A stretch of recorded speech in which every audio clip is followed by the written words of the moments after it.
नमस्कार. तर चला बघूया आज छोले भटुरे रेसिपी. मी आज तुमच्यासोबत छोलेची रेसिपी शेअर करते.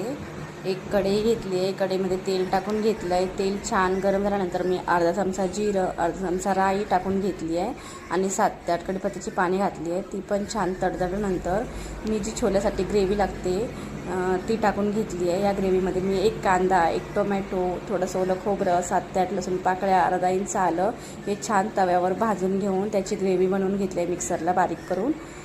मग मी ती कढईमध्ये टाकून घेतली. कढईमध्ये छान तेल सुटेपर्यंत ती परतून घ्यायची ग्रेव्ही. परतून झाल्यानंतर मग त्यामध्ये चवीप्रमाणे आपले मसाले असतात ते घालून घ्यायचे.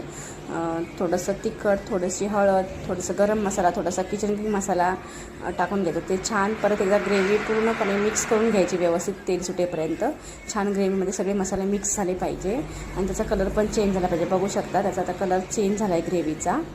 हे बघा. नंतर मग मी जे छोले रात्रभर भिजत टाकले होते ते सकाळी कुकरला 4 शिट्ट्या काढून शिजवून घेतले.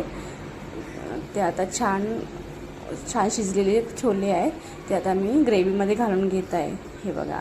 आणि जशी आपल्याला पातळ घट्ट ग्रेव्ही हवी तशी घालून घ्यायची. त्याच्यामध्ये थोडंसं पाणी ॲडजस्ट करायचं आपल्याला हवं तसं. आता ही जरा थोडी घट्ट वाटते ग्रेव्ही म्हणून मी थोडंसं अजून पाणी घालणार आहे त्यामध्ये. हे बघा. असं पाणी घालून घेतलं. थोडीशी ग्रेव्ही अशी थोडीशी घट्टसर बनवून घेतली. एकदम पण घट्ट नाही, एकदम पण पातळ नाही, मीडियम अशी ठेवायची ग्रेव्ही.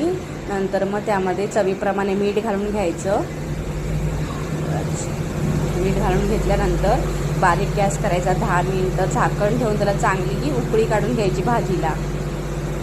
चांगली भाजी उकळी आली भाजीला की मग त्यामध्ये कोथिंबीर घालून सर्व करायची. गॅस बंद करून कोथिंबीर घालून घ्यायची. मग आपली भाजी तयार छोल्याची.